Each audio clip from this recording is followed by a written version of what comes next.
गुरुजी, ईश्वर के न्याय करने का क्या स्वरूप है? हाँ, देखिए ईश्वर न्यायकारी है, वो न्याय करता है। उसका स्वरूप ये है कि वो यथा योग्य फल देता है। अच्छे को अच्छा, बुरे को बुरा। अच्छा कर्म छोटा है तो छोटा फल, बड़ा है तो बड़ा फल, बुरा है तो उसका छोटा बुरा है तो बुरा फल, पाप है और बड़ा पाप है तो बड़ा फल। ऐसे वो जैसा कर्म होता है वैसा ही फल देता है, ये उसका न्याय है। और जिसने किया है उसी को देता है, दूसरों को नहीं देता है। जिसके जैसे कर्म होते हैं उसी को देता है, ये उसका न्याय है। ये पक्षपात रहित न्यायाचरण है उसका स्वरूप, बिना किसी पक्षपात के। उसके लिए सब आत्माएं समान हैं, वो चाहे बच्चे हों, चाहे बड़े हों, महिलाएं हों, पुरुष हों, किसी भी देश में जन्मे हुए हों, धनी हो, निर्धन हो, बलवान हो, दुर्बल हो, रोगी हो, स्वस्थ हो, कोई भी हो, जिनके जैसे कर्म होते हैं वो उनको वैसा ही फल देता है। ये परमात्मा का न्यायकारी स्वरूप है।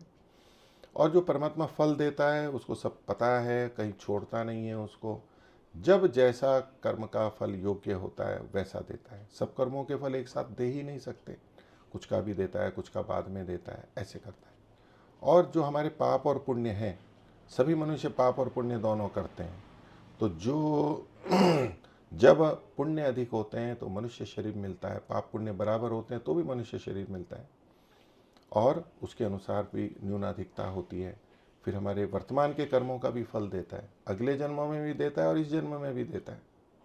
और परमात्मा के फल के संदर्भ में हम ये कभी भी ना समझें कि परमात्मा पाप कर्मों का दंड देता है तो हमें दुखी करना चाहता है, पीड़ित करना चाहता है। परमात्मा के न्याय करने का स्वरूप ये है कि वो हमारा हित चाहता है। जब हम अच्छे कर्म करते हैं तो हमें प्रोत्साहित करता है, उन्नति देता है, इसमें भी हमारा हित है। और यदि हम पाप कर्म करते हैं तो जो दंड देता है वो भी सुधार के लिए देता है, अपने लिए देता है। परमात्मा के न्याय व्यवस्था में चाहे दंड हो चाहे फल हो, अच्छा फल, दोनों हमारे सुधार और उन्नति के लिए होते हैं। यही उसका कृपा स्वरूप है, दया स्वरूप है। ओम।